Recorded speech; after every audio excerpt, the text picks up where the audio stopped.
ఒకసారి ఒక అమ్మాయి తన బెడ్ మీద కూర్చుని చార్లీ చార్లీ గేమ్ ట్రై చేయాలని ఫిక్స్ అయ్యింది. 2 పెన్సిల్స్ తీసుకుని వాటిని ఒక కాగితం మీద ఎస్ మరియు నో లతో బ్యాలెన్స్ చేసింది. అప్పుడు ఆ అమ్మాయి మెల్లగా అడిగింది, చార్లీ చార్లీ నువ్వున్నావా? ఒక్కసారిగా పెన్సిల్ ఎస్ వైపుకు కదిలింది. కాని వెంటనే ఆమెకి షాక్. అది చార్లీ కాదు, తన తమ్ముడు బ్లాంకెట్లో దాక్కుని ఆమెని ఆట పట్టిస్తున్నాడు. చిరాకుగా ఆమె తమ్ముడిని బయటికి పంపేసింది. ఇప్పుడు తను మళ్లీ గేమ్ కొనసాగించాలని ఫిక్స్ అయ్యింది. ఇప్పుడు మళ్లీ గేమ్ మొదలుపెట్టి అడిగింది, చార్లీ చార్లీ నువ్వున్నావా? పెన్సిల్ మళ్లీ ఎస్ వైపు కదిలింది. నేను నా ఎగ్జామ్స్ పాస్ అవుతానా అని ఆ అమ్మాయి అడిగింది. కాని పెన్సిల్ నో చూపించింది. ఆమె భయంగా, నిజంగా ఇది కన్ఫర్మ్ గానా అని అడిగింది. పెన్సిల్ మరోసారి ఎస్ చూపించింది. ఇంకా ఆగకుండా, నేను ధనవంతురాలిని అవుతానా అని అడిగింది.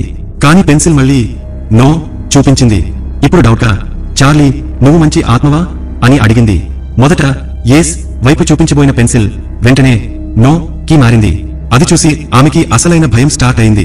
చాలా భయంతో చివరగా, చార్లీ చార్లీ గేమ్ ఆపుదామా అని అడిగింది. పెన్సిల్ బలంగా తిరిగి నో దగ్గర ఆగింది. వెంటనే డోర్ తెరుచుకుంది. ఆమె ఉలిక్కిపడి, డానియల్ అది నువ్వేనా అని అడిగింది. కాని పెన్సిల్ నో చూపించింది. అప్పుడే ఒక నల్లటి నీడలా ఉండే చిన్న పిల్లవాడు బయట కనిపించాడు. అది చిన్న పిల్లాడిలా కనిపించినా భయంకరంగా ఉంది. అతను మెల్లగా, అడిసన్ అడిసన్ మనం ఆడదామా అని అన్నాడు. ఆమె భయంతో, నువ్వు చార్లీవా అని అడిగింది. పెన్సిల్ ఎస్ చూపించింది. ఇంకా ఆలోచించేలోపు ఆ నీడ ఆమె వైపు పరుగెత్తింది. ఆమె భయంతో కళ్ళు మూసేసింది. కాని ఏం జరగలేదు. కొంచెం ఓపెన్ చేసి చూసినప్పుడు గోడ మీద నెమ్మదిగా వస్తున్న నీడను చూసింది. ఆ నీడ కత్తి తీసుకుని ఆమె వైపు దూకింది.